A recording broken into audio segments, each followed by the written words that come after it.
pensarías si te digo que en el norte del Perú existe una superstición o creencia que dice que si te late el ojo derecho es porque reirás mucho o recibirás una buena noticia?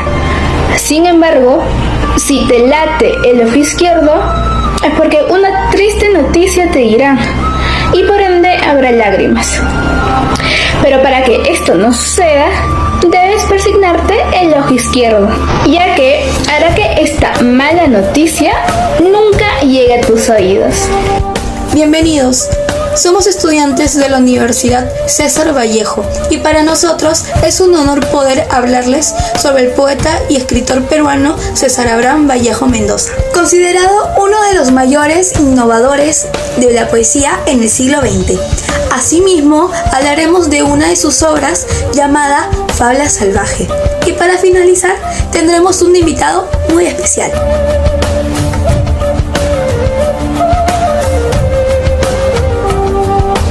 César Abraham Vallejo Mendoza nació en Santiago de Chuco el 16 de marzo de 1892. Sus padres fueron don Francisco de Paula Vallejo Benítez y doña María de los Santos Mendoza Gurrionero. Fue el Benjamín o Shulca, es decir, el último de 12 hermanos. Estudió la primaria en la escuela municipal y en el centro escolar número 271. Y la secundaria en el Colegio San Nicolás de Huamachuco. En su juventud, César Vallejo realiza diversos trabajos para sustentarse económicamente, ya que la economía en el hogar de César Vallejo no era muy holgada. En 1913, realiza sus estudios en la Facultad de Filosofía y Letras en la Universidad de la Libertad, actualmente conocida como la Universidad Nacional de Trujillo. En ese mismo año publica sus primeros versos y empieza a trabajar como docente en el Colegio San Juan, siendo Ciro Alegría uno de sus alumnos. En 1915 se gradúa de bachiller con honores con la tesis titulada El romanticismo en la poesía castellana. Entabló entrañable amistad con Antenor Orrego, José Eulogio Garrido y otros miembros de la Bohemia de Trujillo, que luego pasó a llamarse Grupo Norte. En 1919 publicó su primer poema, Las Heraldas Negras, poema que fue muy bien recibido por la crítica. En agosto de 1920, en Santiago de Chuco, Vallejo fue detenido por incendiario y disturbios políticos a causa de un conflicto local que degeneró en un incendio. Fue absuelto y liberado el 26 de febrero de 1921. En marzo de 1923 publicó el libro de cuentos Escalas y en mayo salió su novela Fabla Salvaje. Ese mismo año, el 17 de junio, Vallejo partió rumbo a París en compañía de Julio Gálvez Orrego, a pesar de su adversa situación económica. Sin embargo, hacia 1925 y 26, su situación económica se estabiliza, gracias a sus colaboraciones con las revistas peruanas Mundial y Variedades. Y porque empieza a trabajar en los grandes periódicos iberoamericanos y a cobrar unas becas otorgadas por el gobierno español para que perfeccione sus conocimientos en leyes. En 1926, Vallejo conoce a Georgette María Philippard Travers, figura muy importante en la vida del poeta. Comenzaron a convivir recién en 1929 y el 11 de octubre de 1934 contraen nupcias civilmente en París. Finalmente, César Vallejo fallece el 15 de abril de 1938.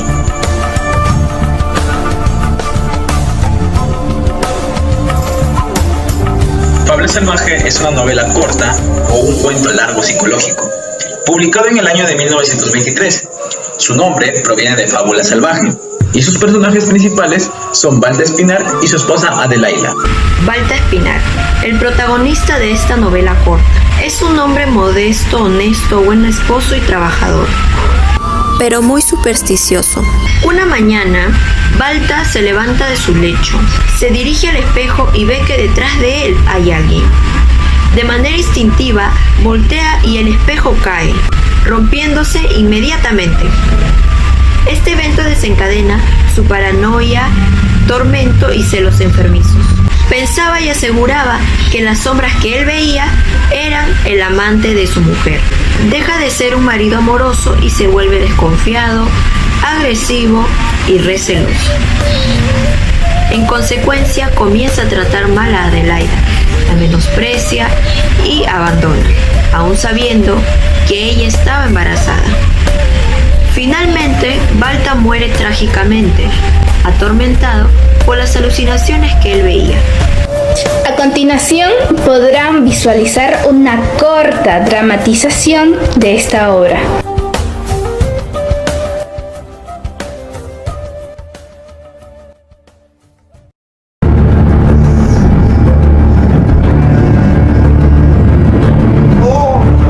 Algo va a suceder. Dios nos libre. Mujer, he visto una sombra mala pasar. Qué bonito atardecer. ¿Escuchaste eso? Sí, he oído eso. Ha sido la palucha. Ay, Dios mío, por favor, no nos desampares. Oh, no. Este es signo de mala suerte. Ay, Señor, protégenos. Vaya, mujer, no estés llorando. Por una herida más lloras. ¡Qué chiquillada! Déjame en paz. Tú estás muerta para mí. Hazte un lado, mujer. ¿Aún no te has ido, Balta? ¡Ay! Ese choc choc choc que está haciendo las gallinas. Están picoteando nuestro trigo. Mi mujer es bella y dulce. ¿Por qué estaré pensando esto? Tal vez Adelaida está jugando conmigo. ¿Será que Adelaida me ama? ¿O tendrá otro?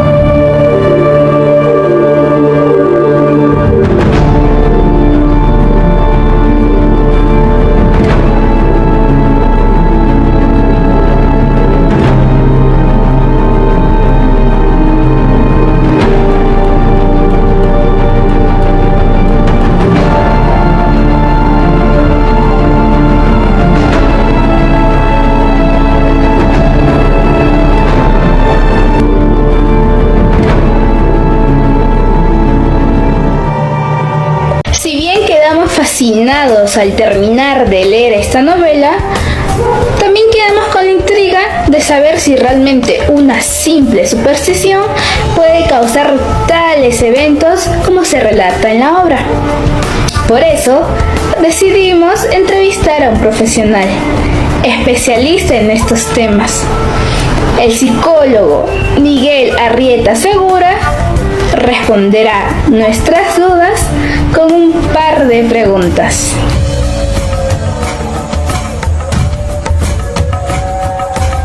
Las supersticiones pueden tener un carácter transitorio en las personas. Por otro lado, dependen del factor cultural, dependen del estilo de crianza y también obviamente del aprendizaje que tengan los seres humanos. En tal sentido, una superstición puede variar de una persona a otra, dependiendo de las experiencias que hayan tenido. Si bien es cierto, existe un concepto universal para entender que la superstición está fundamentada en una creencia irracional, en una idea irracional, la cual pues no tiene ningún sustento, no tiene ningún fundamento, es decir, se asumiría pues como una situación totalmente subjetiva, que podría tener algún trasfondo mágico, ¿no? Algún trasfondo paranormal, extranormal, que no se ajusta a una realidad concreta. Pero, como vuelvo a repetir, toda superstición va a depender de las percepciones e interpretaciones que las personas hacemos de nuestra realidad. Y obviamente, en cierta medida, los valores que podamos tener. Las supersticiones pueden migrar hacia dimensiones religiosas, migrar a dimensiones extraterrestres, migrar a dimensiones por ejemplo, alimenticias, nutricionales, etcétera. Es decir, creencias que uno puede asumir hasta como mitos, porque las supersticiones están muy vinculadas a los mitos, obviamente cuando justificamos niveles culturales. En tal sentido, una superstición es producto también de ideas, pero las cuales son algo irracionales, o en todo caso las personas las pueden asumir como muy reales, pero no dejan de tener alguna dosis de fantasía. Las supersticiones podrían generar o reforzar algún trastorno psicótico, en el caso de la esquizofrenia, siempre y cuando esta persona tenga una predisposición a desarrollar la enfermedad. Es decir, que no podemos asumir que una superstición sea un síntoma de la esquizofrenia, porque los síntomas de esquizofrenia y de la psicosis que justifican ideas irreales, creencias irreales, alucinaciones y delusiones están lejos de las supersticiones. En tal sentido, una superstición no tiene la suficiente fuerza para generar un trastorno esquizofrénico, para generar una psicosis. Pero una persona que padece de una esquizofrenia, que padece de una psicosis, sí puede, a través de una superstición, generar un delirio, generar una alucinación o generar una delusión. ¿En qué se diferencian? El delirio implica prácticamente un pensamiento obsesivo sobre aquel estímulo que la persona está considerando que lo incomoda. Por ejemplo, un delirio de persecución, un delirio de grandeza, un delirio de inferioridad. Una alucinación es una falsa percepción. Quiere decir que las personas, ¿no?, interpretan algo que observan, algo que escuchan, algo que comen, que es obviamente el gusto, algo que tocan, es decir, táctil, ¿ya?, y algo que olfatean, huelen, es decir, ya una alucinación olfativa, pero esta en realidad no es real. Es producto de la imaginación, de la fantasía que la persona crea. Pero como hay una distorsión, hay una alteración en ciertos neurotransmisores cerebrales, los cuales son responsables de los sentidos y la interpretación que hacemos de los sentidos, que ya la llamamos percepción, entonces obviamente se refuerza más esa alucinación. En el caso de la delusión es la idea que tiene una persona y que asegura que existe. Entonces el sujeto que padece una delusión afirma algo que observa, que escucha, que ve, que siente, pero que obviamente no existe, pero está afirmándolo con completa seguridad, porque para esa persona sí está existiendo ese estímulo, porque lo está observando, lo está percibiendo en el momento.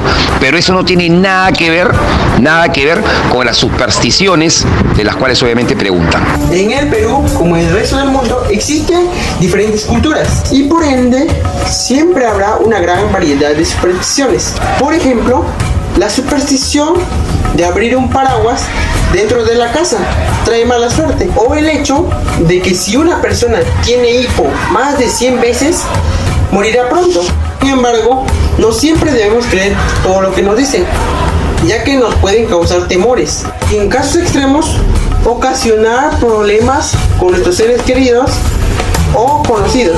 Como bien lo menciona el psicólogo Arrieta, las supersticiones están relacionadas a una creencia o idea irracional que tiene un trasfondo mágico, paranormal o extranormal que no se ajusta a la realidad.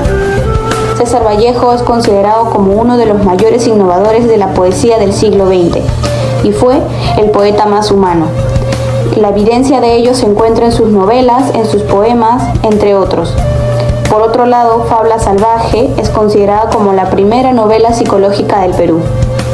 Gracias a la entrevista del psicólogo Arrieta, se puede deducir que Balta Espinar sufría de esquizofrenia o psicosis, y a causa de las supersticiones, él comenzó a delirar, a tener alucinaciones o delusiones. Fabla Salvaje toca un tema muy sensible y realista que se ve desde antaño, pero que perdura en la actualidad.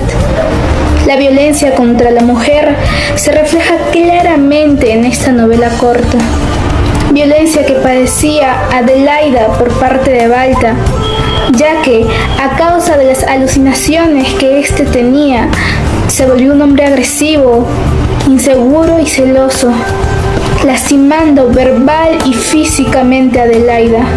Si usted que está viendo este documental es víctima de violencia por parte de su pareja o algún familiar, por favor, no dude en pedir ayuda a una persona de confianza y acudir a las autoridades. Puede incluso llamar a la línea 100. Recuerde, quien te ama no te lastima.